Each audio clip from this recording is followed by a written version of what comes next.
Bueno, mis hermanos, quiero compartirles que hace un mes y medio máximo tuve la oportunidad, fui a una escuela primaria, llegué a un grupo de sexto año, eran un pequeño grupo de 60 chamacos de 11 años, ¿no? Imagínense ustedes, ¿no? Entonces llegamos al grupo, estuvimos ahí ya dispuestos a compartirles, y el tema que yo les iba a hablar, del que yo les hablé, fue la prevención del abuso sexual. Obviamente uno dice, ¿qué les vamos a decir a estos niños? Porque ahora hay que cuidar todo lo que uno dice, ¿verdad? Y dije, ¿qué les vamos a decir? ¿Cómo se los vamos a decir? Y entonces empiezo a hablar, pongo mis proyecciones, me acompañó mi hijo menor y empezamos a compartirle a los chicos, ¿no? El tema. Yo avancé, creo que 2 láminas, no eran estas, eran otras, 2 láminas, 2 imágenes, y de repente 10, 15 chiquillos levantando su mano. Yo dije, ¿qué me van a decir? ¿No? Entonces, pues vamos a darle la palabra. Entonces empezamos a darle la palabra a los niños, y entonces fue sorprendente lo que yo escuché de la boca de estos niños.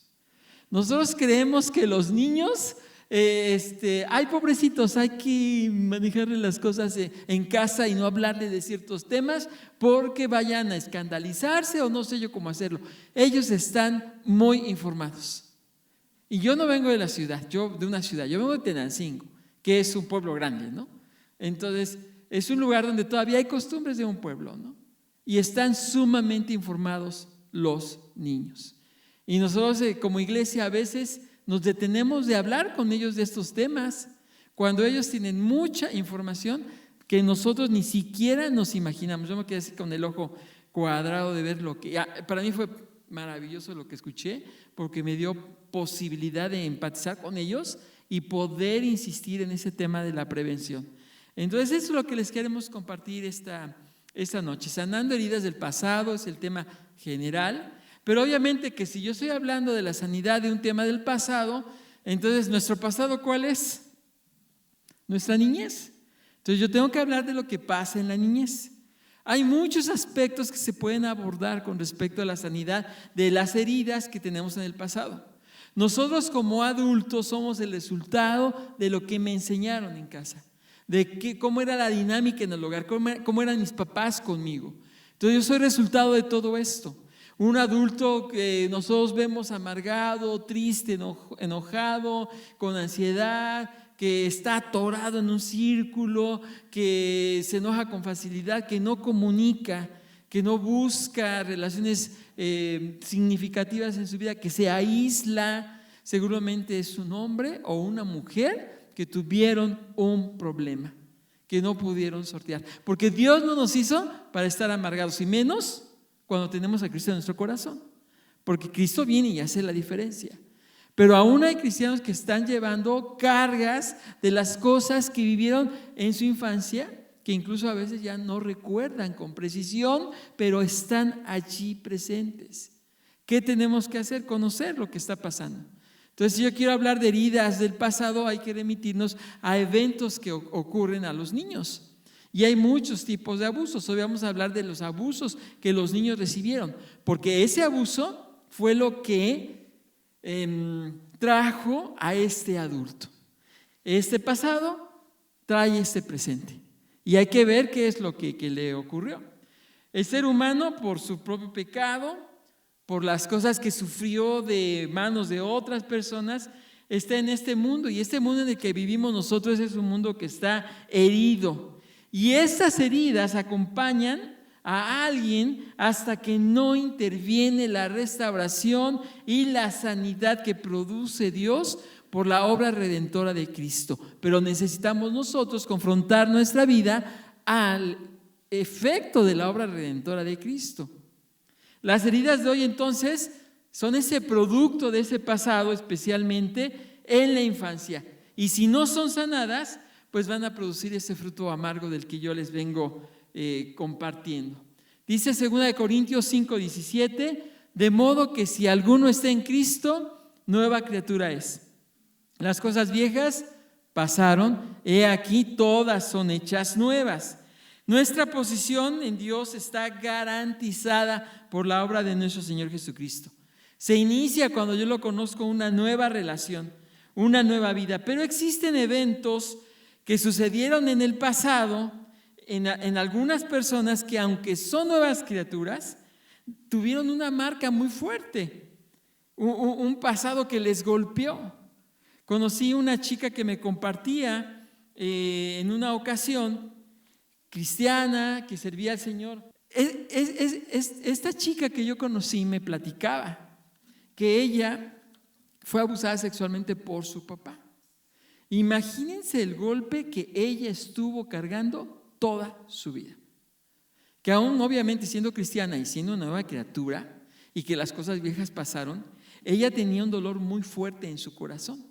Ella tenía una herida muy grande que no había confrontado con el Señor y que en la iglesia no le habían dado esos recursos personales. No que la palabra de Dios no tenga efecto, claro que la tiene, pero necesitaba ella ser atendida de una manera muy cercana, porque el dolor que ella tenía le había partido su corazón desde una infancia muy lejana y ella necesitaba sanarlo. Entonces obviamente uno dice, bueno, a veces tenemos dolores que vinieron del pasado, ¿cómo podemos confrontarlos? Bueno, ¿cuáles son los objetivos que vamos a buscar con la charla de esta tarde? El primero es que conozcamos una problemática grave que estamos viendo ahorita, que es la violencia física y la violencia sexual que están viviendo los infantes, los niños y las niñas, ¿no? Vamos a entender quién es un niño y una niña para Dios, porque esto habla y nos va a recordar lo importante que son los niños y el daño que se les está haciendo a los niños por cualquier tipo de violencia, no solamente la violencia sexual, pero hoy vamos a abarcar solamente dos temas, la física y la sexual. Ahorita les voy a explicar la diferencia. Vamos a conocer principios de la palabra de Dios y temas de la palabra de Dios que nos van a ayudar para que nosotros acompañemos a personas que hayan tenido este tipo de quebranto en su vida. Y vamos a tratar de detectar posibles heridas por abusos que alguna persona haya tenido en su infancia. Y esto es parte del ministerio de la iglesia. Dios nos invita a que nosotros como iglesia hagamos esto. Nosotros, ¿por qué estamos aquí? ¿Por qué vino nuestro Señor Jesucristo? Él vino a sanar a la gente herida. Vino a vendar a las gentes que habían tenido algún quebranto en su corazón. Vino a traerle luz a la gente que estaba en tinieblas. Y la iglesia tiene este llamado. La iglesia es una comunidad de restauración. La iglesia no puede olvidar su llamado. La iglesia está aquí para ministrar el corazón de los heridos. Y el objetivo de esta tarde es que detectemos cuántas heridas pueden ocurrir en la infancia. Y estos niños necesitan conocer esta libertad para que no crezcan como adultos que puedan repetir esta historia de dolor con otras generaciones. Es parte de lo que nosotros tenemos que entender y conocer. A los niños se les considera, como ustedes piensan en niños, ¿en qué pensamos cuando pensamos en niños? En alegría, en gozo, en juego, en brincos, en libertad, en inocencia. Pero lamentablemente hemos sido testigos y somos testigos cómo el sistema del mundo les ha robado su sonrisa y les ha cambiado drásticamente en la forma en la que ellos venían desarrollándose, una forma sana de desarrollo. Ahora podemos ver muchos niños que están viviendo cosas bien tremendas. Entonces, y lo podemos ver a través del sistema educativo que ahorita, por ejemplo, se está implementando en las escuelas, ¿no? Allí podemos ver parte de este propósito corrompido, tendencioso de lastimar, de herir a los pequeños. Este cuadro es desolador, es triste, que como cristianos nos obliga a que conozcamos la problemática, que nosotros no cerremos los ojos a este asunto, que lo entendamos, lo confrontemos, que la iglesia implemente medidas, herramientas preventivas, espirituales, sociales, humanas, para tratar este tipo de asuntos cuando surgen en las iglesias. En la iglesia hay mucha gente que tiene muchos quebrantos. Hay familias que tienen muchas deudas pendientes entre esposo y esposa. Hay muchas situaciones que empiezan de una manera equivocada y se van a arrastrar. Y nosotros vamos a ver el dolor en nuestros hijos si nosotros no lo atendemos y no lo confrontamos. Entonces es importante que a quienes hayan sido víctimas de cualquier tipo de abuso y que podría dejar en ellos heridas tremendas en su vida, en su identidad, mientras no reciban un respaldo y una ayuda y un acompañamiento, nosotros vamos a ver personas con una adultez triste y una adultez apagada y sin fruto, y eso Dios no quiere de nosotros. Dice el Salmo 147, versículo 3, Él sana a los quebrantados de corazón y venda sus heridas. Y es lo que nosotros vamos a tratar de compartir esta noche. El 19 de noviembre, más o menos, bueno, casi 19 días, se va a celebrar a nivel internacional, más bien se conmemora a nivel internacional el Día contra el Abuso Sexual Infantil. Es un día que mundialmente se conmemora. Y nosotros nos preguntamos, ¿qué es lo que se conmemora? ¿Qué es lo que se conmemora? Fíjense qué es lo que se conmemora. Es algo tremendo. 60 millones de sobrevivientes de abuso sexual en la infancia, solo en América. Piensen ustedes, 60 millones de personas sobrevivientes, yo le pongo entre comillas, porque no sé cómo puede sobrevivirse, ¿no? Después de un abuso sexual, cuando no es sanado y no es una persona restaurada. 57,000 defunciones, muertes atribuidas a homicidios en menores de 15 años. Muchos chicos, niños, están siendo asesinados por su condición de niños en el mundo. Es algo que indigna, que parte el corazón, que duele y que la iglesia no puede permanecer indiferente. Lactantes y niños muy pequeños de 0, de que nacen, a 4 años, son los que corren el mayor riesgo de ser asesinados.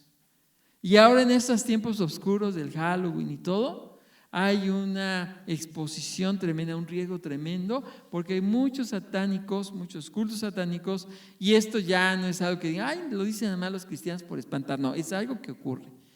Hay mucha desaparición de niños y en este tipo de misas satánicas matan y asesinan a los pequeños. Es algo que el mundo está viviendo. 150 millones de chicas y 73 millones de chicos menores de 18 años tuvieron relaciones sexuales forzosas o alguna forma de violencia física. Imaginen ustedes qué tremendo. Y el 66% de las heridas, ¿saben quiénes las hicieron? Los familiares cercanos de estos pequeños, los que estaban cerca de ellos.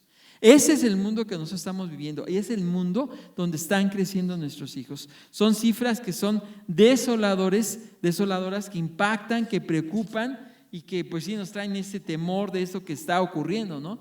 Según la UNICEF nos presenta más datos al respecto, nos enseña datos, aquí está lo que yo les estaba ahorita informando.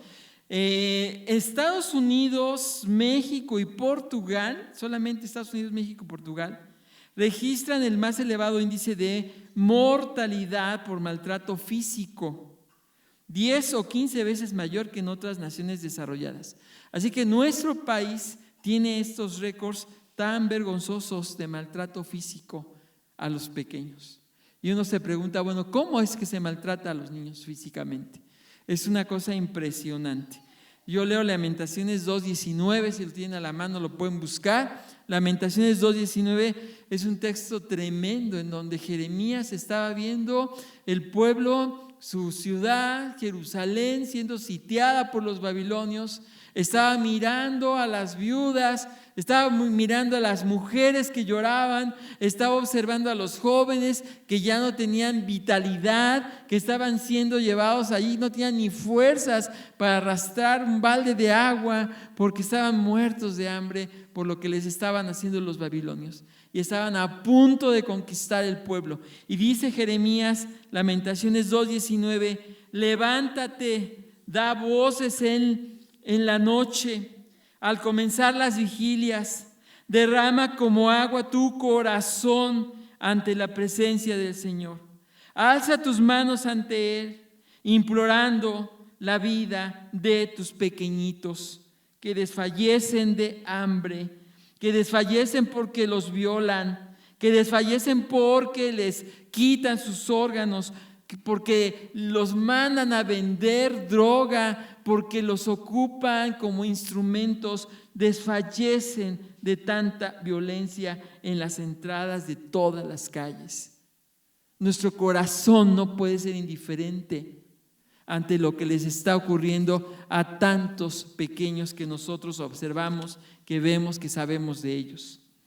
Los miles de niños que mueren o sufren cada año a causa de la violencia en sus hogares, por lo que les pasa en sus escuelas, por el bullying, por las burlas, por lo que les ocurre en sus comunidades, representan una prueba contundente de que el mundo ha fracasado sistemáticamente en proteger a la niñez.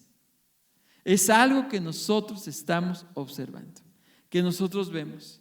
Dice Romanos 1:29, una línea por allí de toda esa lista tremenda de la maldad del hombre, atestados de toda injusticia.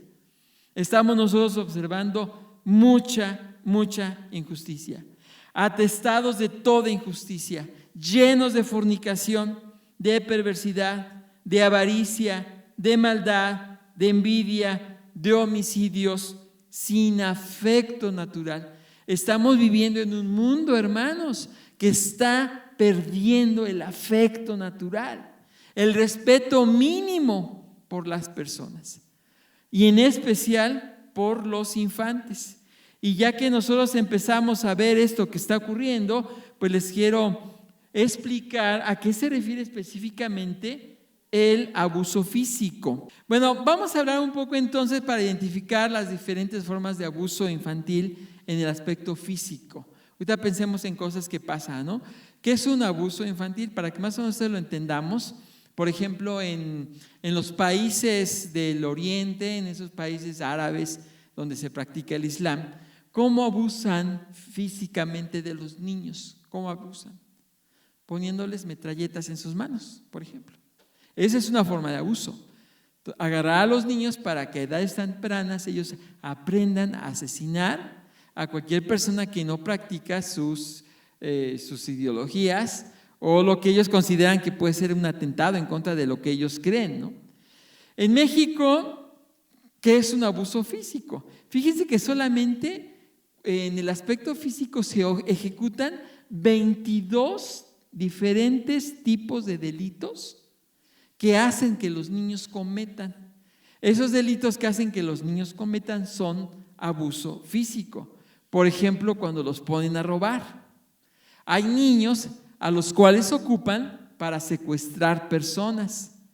Hay niños que los ocupan en la trata de personas, en el tráfico de drogas, en la piratería, en el narcomenudeo. Esas son formas de abuso físico. Y hay otros tipos de abuso físico que nosotros vamos viendo. Esta explotación criminal infantil. Chicos que son reclutados, al menos, fíjense, 30,000 niños al año son reclutados para formar parte de algún tipo de asociación delictiva. O sea, eso es un abuso de los niños y es algo que pues nosotros no debemos de consentir y tenemos que denunciarlo. Dice Colosenses 3:25, el que hace injusticias recibirá en pago por la injusticia que hizo, la justicia de nuestro Dios.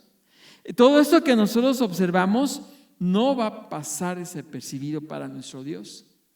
Él va a tomar venganza de todo esto, pero nosotros podemos ver en muchos hechos cuando a los niños, por ejemplo, los ponen a trabajar en lugar de que estén en un hogar, estén en su casa, estén recibiendo educación, amor, compañerismo. Es una forma de abuso físico.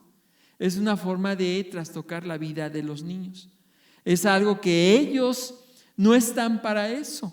Los niños están ¿para qué? Para crecer felices, vivir su infancia, jugar, recibir amor, recibir abrazos, recibir comprensión. Pero algo que vemos es que los niños reciben todo menos lo que tienen que recibir. Y este tipo de abuso que se da en los niños, obviamente va a tener consecuencias. Cualquier tipo de maltrato tiene una consecuencia por lo que está viviendo este niño. El maltrato infantil obviamente es una semilla que va a dar un fruto en el futuro muy grave. Y entonces tiene graves consecuencias en todos los aspectos de la vida integral del niño a corto, mediano y largo plazo. Son cosas que les ocurren. Fíjense que un niño cuando es maltratado físicamente, cuando es golpeado por sus padres, cuando es de alguna manera, pues sí, un maltrato terrible de su vida, pues este niño va a tener consecuencias tremendas. Por lo menos, aquí vemos algunas. Está registrado estadísticamente, hay lesiones en niños, hay niños que llegan a los hospitales con traumatismo cráneoencefálico, que viene con golpes, con moretones, a niños que los amarran con cadenas y los amarran a sillas, que los tienen allí encerrados, que los tienen allí en esos lugares. Son niños que van a desarrollar cuando ellos van creciendo un estrés postraumático tremendo. Son niños tristes, son niños apagados, son niños que están pues como muertos, son niños que tienen un dolor muy fuerte por todo lo que ellos vivieron. Ahora que nosotros escuchamos, hay mucho asunto de trastornos de ansiedad generalizada en adolescentes. Hay muchos chicos que tienen este problema y uno dice, ¿cómo un adolescente tiene problemas de ansiedad? Cuando aplicamos pruebas para saber el nivel de ansiedad de una población, es increíble ver que los niños de edades escolares, de secundaria, de preparatoria, tienen ansiedad, tienen depresión, de grave a alta. Y uno dice, ¿cómo es posible que eso esté ocurriendo en la juventud? Estamos viviendo en un mundo que es bien terrible. Seguramente ellos fueron de alguna manera maltratados en su hogar, por sus padres, en sus escuelas, y generaron estrés, depresión. Cuando se meten mucho en este mundo, porque obviamente hay muchos niños que están empezando a vivir una sexualidad temprana, pues ellos llegan a tener riesgos en su vida. Ahora en las escuelas, ¿qué se les está enseñando? ¿Cuál es lo que está enseñando la ideología de género?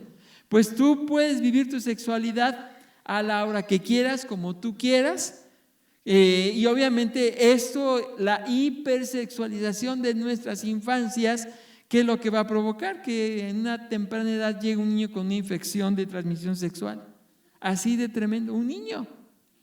Trastornos ginecológicos en las chicas, porque ellas empezaron a sufrir, empezaron a vivir una sexualidad fuera de tiempo y de una manera terriblemente equivocada y obviamente dañina, ¿no? Para su vida, para su integridad.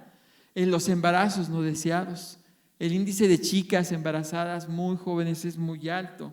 Ese asunto que dice Filipenses 4 del versículo 6 a 7, no por nada estéis afanosos, sino sean conocidas vuestras peticiones delante de Dios. Y cuando Dios conoce tus peticiones, Él viene y te da esa paz de la cual sobreabunda y tú no tienes una idea de esa paz tan grande. Eso no existe en los niños. Ellos son chicos que desde pequeños viven una ansiedad terrible por lo que ellos vivieron, por lo que ellos estuvieron experimentando y no tienen paz en su corazón. Son chicos que están terriblemente tristes. Ok. Merma del rendimiento cognitivo. Los niños distraídos en la clase, que no se concentran, que no están poniendo atención, que no retienen. Puede ser muchas causas, no hay que pensar que necesariamente tiene que ser un abuso. Igual no desayuna en su casa, ¿no? Y su mamá no le da a desayunar. O a lo mejor se desvela viendo la televisión, su mamá no lo manda a dormir, llega a la escuela pues como zombie, así, todo dormido. Pero también está registrado que es niños que tuvieron algún tipo de abuso físico, ¿no? Y obviamente muchas veces lo hacen también muchos niños por imitación, empiezan a repetir patrones. En la casa toman, en la casa beben, en la casa discuten, etcétera. ¿Y qué hace el niño? Empieza a imitar. Y entonces también, incluso los niños empiezan a ver muchos problemas en su casa y es como una válvula de escape. Empiezan a beber alcohol a edades muy tempranas. Empiezan a hacer el uso indebido de drogas. La semana pasada platicaba con una psicóloga del DIF y ella me estaba diciendo, ella está alarmada porque ahora a consulta llegan chicos, niños de 7, 8, 9, 10 años que están consumiendo en Tenancingo, en un pueblo pequeño, marihuana y cristal, a esa edad. Y los padres nunca se dieron cuenta. Y cuando había señales de que tenían que hacer cosas, nunca hicieron nada. No pidieron ayuda, no buscaron una manera de solucionar ese problema. Este es el abuso físico que nosotros estamos observando todo el tiempo. Niños que están empezando a fumar desde tempranas edades. Factores de riesgo como incluso hay chicos que empiezan a tener unas taquicardias terribles. Empiezan a tener esas crisis de ansiedad terribles y se han generado asuntos de cáncer por el estrés en el cual las personas empiezan a entrar desde tempranas edades.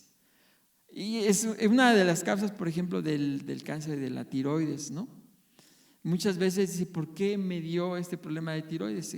En muchos casos está totalmente comprobado que es por cuestiones emocionales que no se pudieron trabajar adecuadamente y el cuerpo reaccionó físicamente ante esa presión emocional, psicológica y espiritual que vivió alguien y lo lleva a la enfermedad.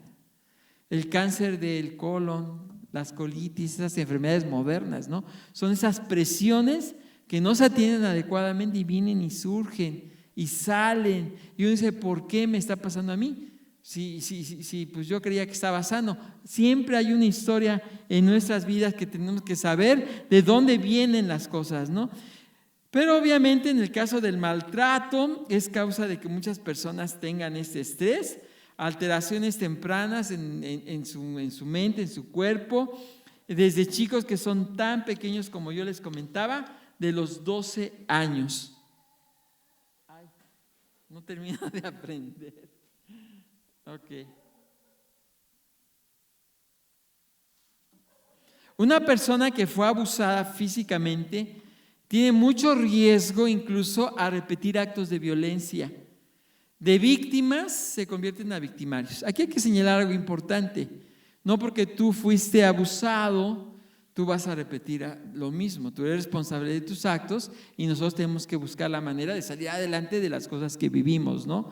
De los traumas que sufrimos, de las cosas que tuvimos en nuestra vida, ¿no? En mi caso personal, pues muchos jóvenes aquí conocen mi testimonio porque se los compartí en un campamento y algunos adultos, ¿no? Pues yo fui abusado. De los 5 a los 9 años, yo viví 5 abusos. Entonces yo pude haber crecido totalmente, pues tenía todo como para vivir una vida totalmente destrozada, quebrantada, sin ningún tipo de esperanza. Y sí lo viví hasta que yo conocí a Cristo.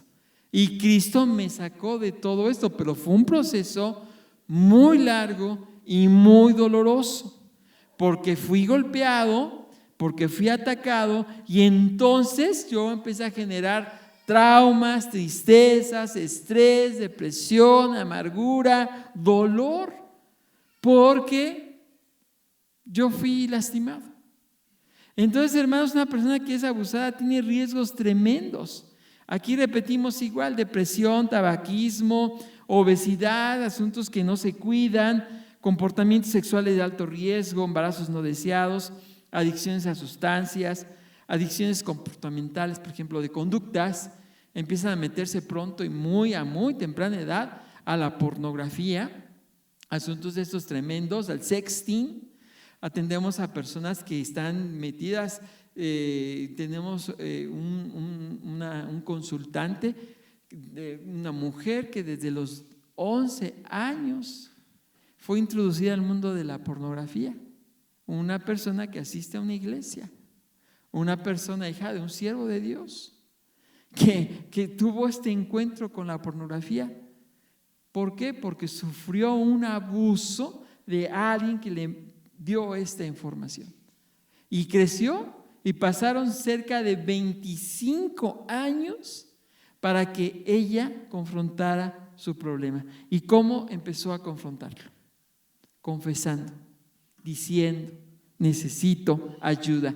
Y cuando sacó la información, cuando abrió su corazón y dijo, esto me pasó, Dios empezó a trabajar en su corazón. Es importante, queridos hermanos, que si andamos cargando algún tipo de dolor en el que nos metimos y nos metieron en esta vida, si estamos en el hoyo de la desesperación, no olvidemos que Él es el que nos rescata del hoyo de la desesperación, del hoyo cenagoso. Pero necesitamos pedir ayuda. Es algo que tenemos que hacer. Si hay quebranto en mi corazón, si hay algo que yo sufrí, algo que padecí y lo vine arrastrando por tantos años, yo tengo que ir a los pies de Cristo y decirle al Señor que me sane de este dolor que yo estoy sufriendo. Y solamente así yo voy a encontrar la libertad. Yo conozco la verdad de que Dios sana y salva y empieza mi sanidad, la sanidad de mi corazón. Muy bien. Los niños tienen un 13% más probabilidades de no acabar sus escuelas. Mucho asunto de la deserción escolar es que los niños no quieren tener ningún tipo de relación con personas, porque sienten mucho dolor. Y entonces cuando van a las escuelas no tienen ningún tipo de aprovechamiento. Hay muchos efectos económicos de los abusos físicos, por hospitalizaciones, por tratamientos psicológicos y psiquiátricos que tienen que confrontar para salir adelante. Hay muchas lesiones que incluso retrasan el crecimiento sano de un niño. Imagínense niños que son maltratados cuando no reciben la alimentación, cuando no se les da de comer, cuando no se les atiende bien, cuando los mandan a trabajar con una taza de café, si les va bien. Y entonces ellos empiezan a crecer como unos niños raquíticos que necesitan todos sus nutrientes y no los tienen. Hay chicos que tienen marcas en su piel, en su cuerpo, cicatrices tremendas, en los cuellos, en las manos, en las piernas, por el maltrato físico recibieron. Entonces, más allá de estas consecuencias que podemos ver, que podemos observar, el maltrato infantil tiene efectos terribles en la vida de los niños. Y esto, hermanos, nosotros podemos verlo y Dios nos pide que hagamos algo. ¿No? Hay muchos efectos físicos como los que les he estado mencionando.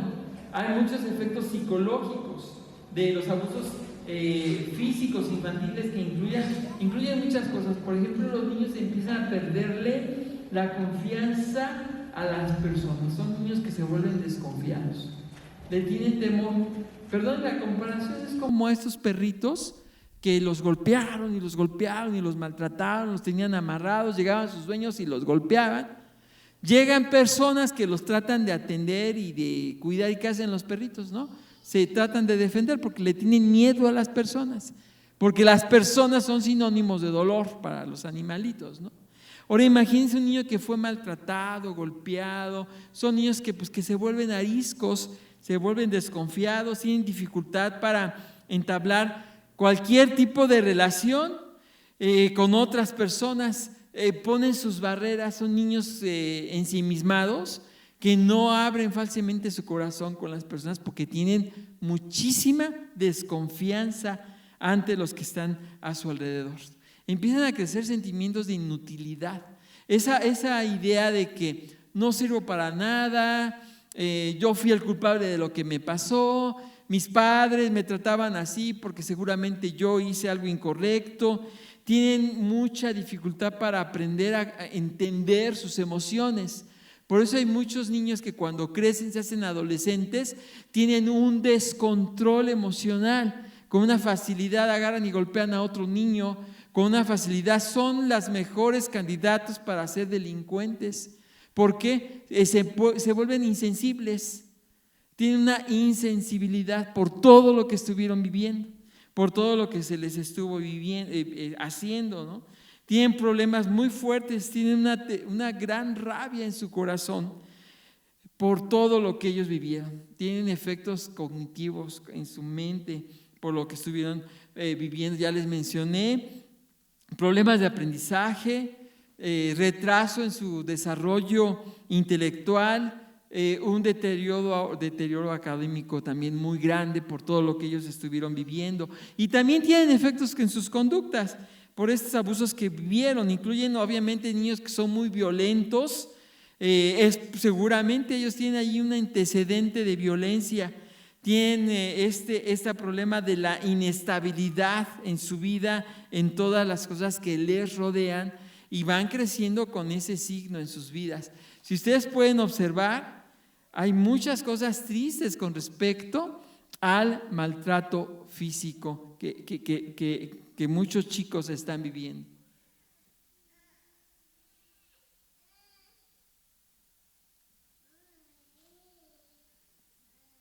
Muy bien. Esta información que les he dado, obviamente nos va a ayudar a entender esta definición que les quiero compartir.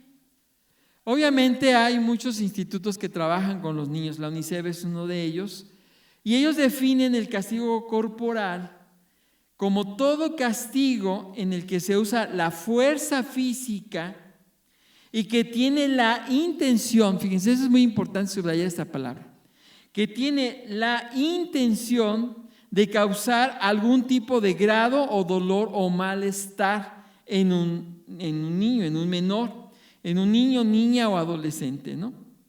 La mayoría de los castigos corporales implican cosas que se han documentado que son terribles, cosas que se hacen con los niños, ¿no?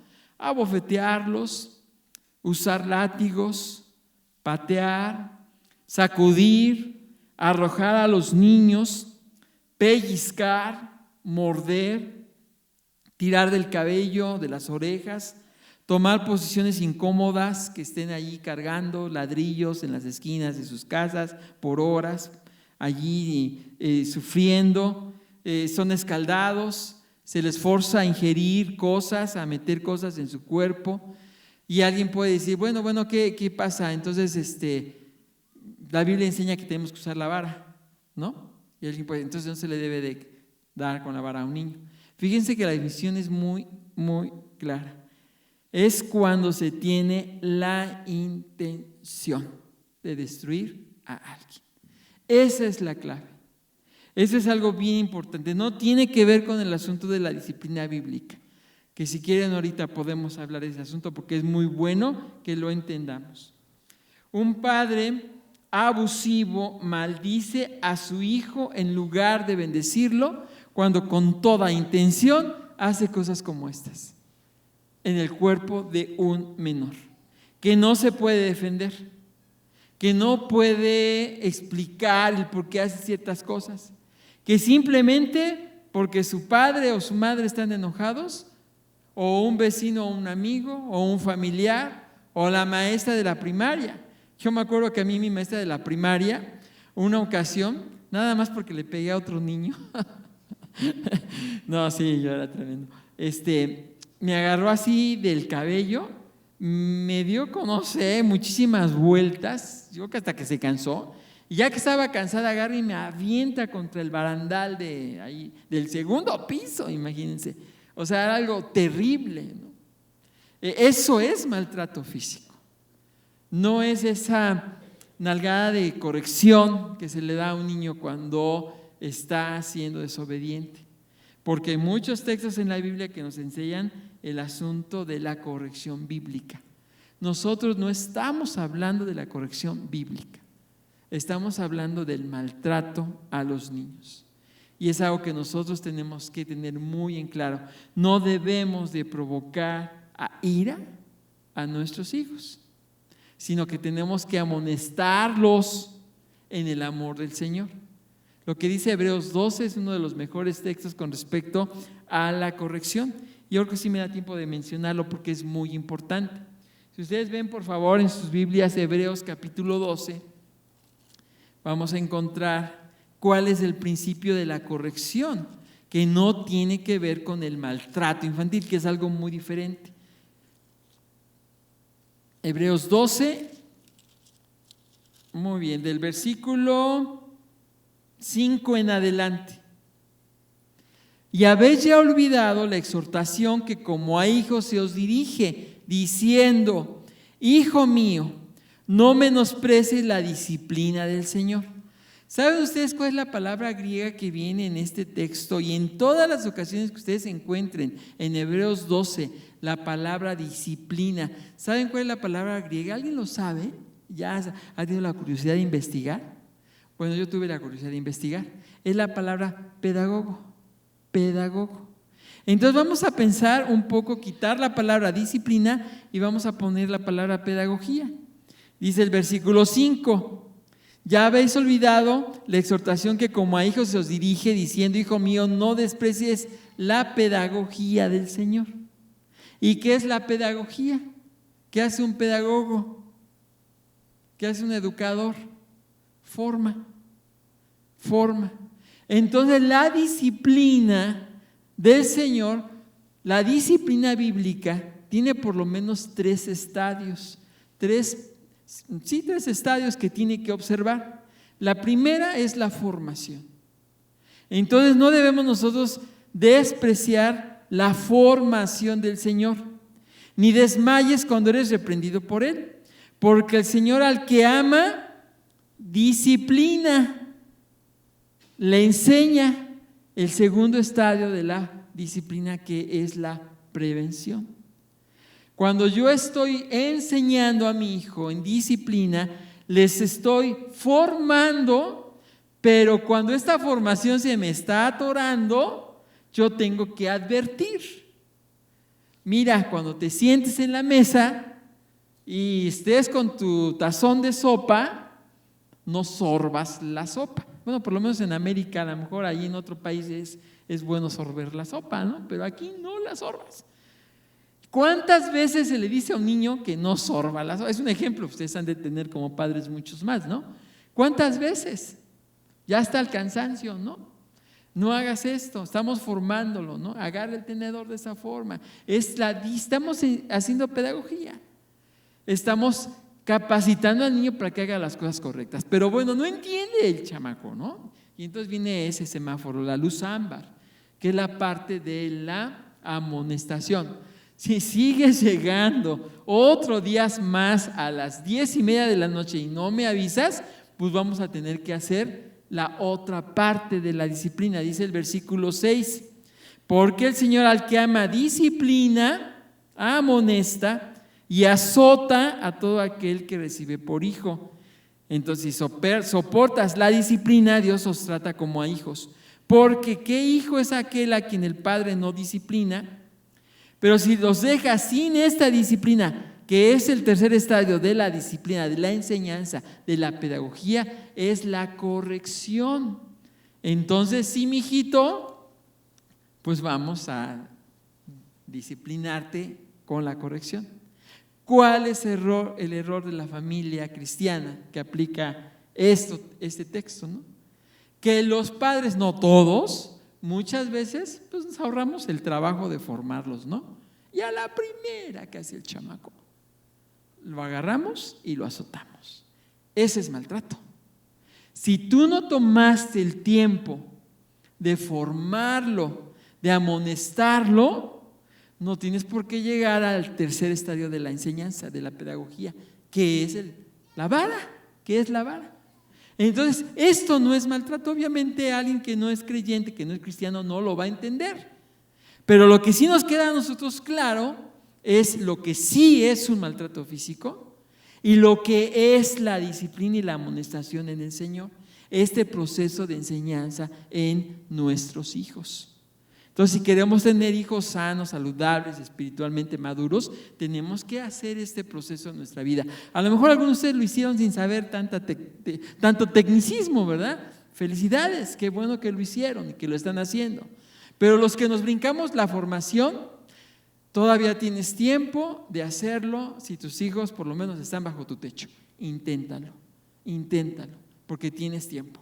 Pero bueno, si ya se fueron, trata de arreglar cosas con tus hijos si no lo hiciste correctamente, para que ellos sean padres que no repitan la historia de no aplicar una disciplina correcta. Dios es así con nosotros.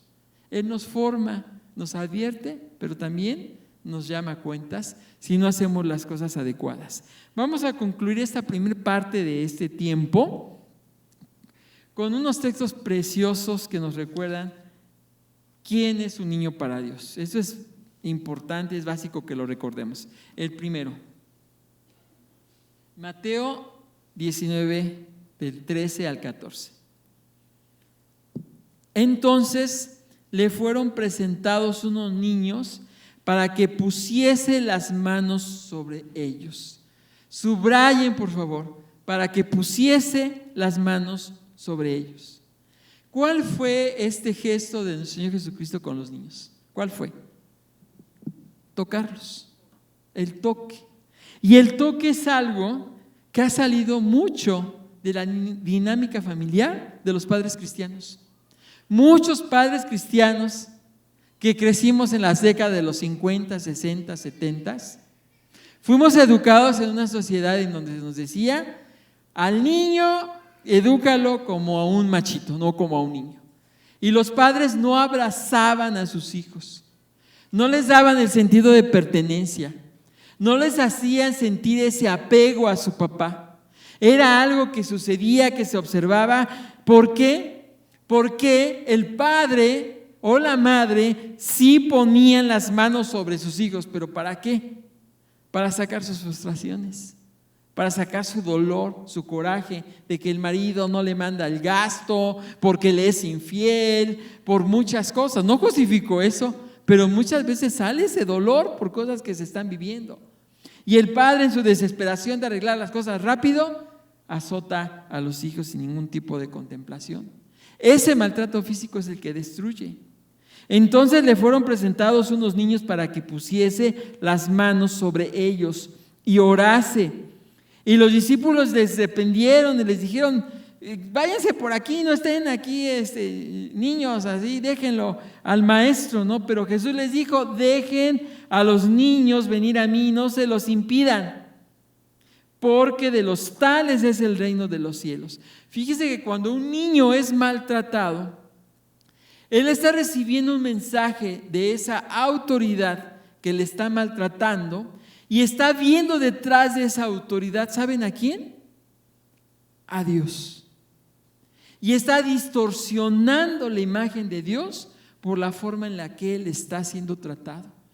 Y muchos niños crecen con ese odio hacia Dios por lo que alguien les hizo. Entonces, cuando alguien maltrata, está impidiendo que este niño se acerque al Señor cuando él vaya creciendo. De los tales es el reino de los cielos. Es una verdad que no se puede quitar. ¿Quién es un niño para Dios? Otro texto hermoso, el Salmo 127, del 3 al 5. He aquí herencia de Jehová son los hijos, cosa de gran estima el fruto del vientre. Como saetas en manos del valiente, así son los hijos habidos en la juventud. Bienaventurado el varón que llenó su aljaba de ellos. No será avergonzado cuando hablare con los enemigos en la puerta. Estos niños preciosos que son una herencia de Dios, son un fruto, son saetas, son chicos que tienen, chicas que tienen un propósito en la vida. Los niños son esto. Y cuando ellos son abusados, ¿qué es lo que estás haciendo? Estás destrozando la flecha y la estás mandando, quién sabe a dónde, menos a donde tiene que ir. Y entonces los padres son los que se paran en sus... Aquí este texto, ojo, es muy importante. Este texto en particular y muy específicamente está dedicado a los papás varones, los varones. Ellos son los que tienen que dar la dirección a sus hijos y a sus hijas. Ellos tienen esa responsabilidad, no las mamás. No que las mamás no lo hagan, son una tremenda bendición. Y muchas veces son las que toman la rienda, porque papá dice, pues yo trabajo, y se han desligado del trabajo de guiar a sus hijos. Ellos se paran y tienen la aljaba y agarran la flecha, son los que agarran el arco y le dan la tensión adecuada, y son los que ven la diana que tiene que llegar la flecha a ese lugar. Ellos son los que dan el impulso para que los hijos vayan como saetas a cumplir su propósito en la vida. No deben de perder el equilibrio, no deben de cansarse, deben de estar seguros hacia dónde enviar la vida de sus hijos. Ahora uno puede decir, bueno, ¿hacia dónde? ¿El papá determina la carrera? No. ¿El papá determina la novia, el novio? No. ¿El esposo, la esposa? No. El papá determina que deben de seguir a Dios. Esa es la labor principal del padre en la casa. Repetirás estas palabras de día y de noche a tus hijos, las grabarás, las dirás. Es una instrucción que se le está dando a los padres, a los varones. Cuando fallamos en nuestra responsabilidad, es una forma de abuso, fíjense, porque no estamos dirigiendo adecuadamente a nuestros hijos hacia donde tienen que llegar, porque son importantes para Dios y el impulso se los tenemos que dar nosotros. Nosotros somos los responsables como varones y no tenemos que olvidar esta tremenda responsabilidad. ¿Quién es un niño? 2 textos más. Mateo 18:10. Mirad que no menosprecies a uno de estos pequeños. Qué triste es observar el menosprecio que se les está haciendo a tantos niños en el mundo, en nuestro país. Porque os digo que sus ángeles, fíjense, en los cielos ven siempre el rostro de mi Padre que está en los cielos. Yo no me puedo imaginar el dolor cuando un niño está siendo abusado físicamente, está siendo golpeado, está siendo puesto en situaciones riesgosas, haciendo cosas tremendas, lo que Dios está observando. Y alguien puede decir que Dios no va a hacer nada. Dios va a hacer algo. Pero parte de lo que nosotros como iglesia tenemos que hacer es atender, cuidar, proteger, educar, enseñar a las familias en la iglesia el valor de nuestros hijos. Eso es muy importante. Y por último, Santiago 1:27. Dice el texto, fíjense qué importante, 2 aspectos. La religión pura y sin mancha delante de Dios, el Padre, es esta. ¿Cuál pone en primer lugar? Visitar a los huérfanos. La iglesia tiene que estar y tiene que sentir una carga muy fuerte por los niños desamparados, por los niños que están solos, los niños que tienen dolor. Lo tiene que hacer. En la iglesia no debe de haber familias en donde los niños no tengan su comida y su leche. La iglesia tiene que ayudarles, tiene que proveer, tiene que auxiliar a las familias para que haya protección en la infancia. Y a las viudas en sus tribulaciones. Fíjense una cosa bien interesante. ¿En qué coinciden los huérfanos y las viudas? ¿En qué coinciden? Mi hermano, desamparados de quién, ¿qué es lo que no tienen en la ecuación? No hay varones, no hay varones. Entonces, ante esta ausencia, la iglesia, ¿qué es lo que tiene que hacer? Suplirla. Y esa es la responsabilidad del cuerpo de Cristo. No dejar que personas sin su varón en casa estén así. Y les tiene que ayudar, les tiene que fortalecer, les tiene que pasar tiempo con ellas. La iglesia tiene que cubrir a sus necesitados. Fíjense qué importante es todo esto. Y esto nos llama a que nosotros reflexionemos de estos temas, qué es lo que nosotros tenemos que hacer como iglesia. Observar, conocer, entender el problema, la problemática y ser intencionalmente ese cuerpo que Dios nos llamó a eso, ejecutando la misericordia a quienes están desamparados. Y si yo me equivoqué en la forma en la que yo me comporté con mis hijos, yo tengo que corregirlo, tengo que arreglarlo.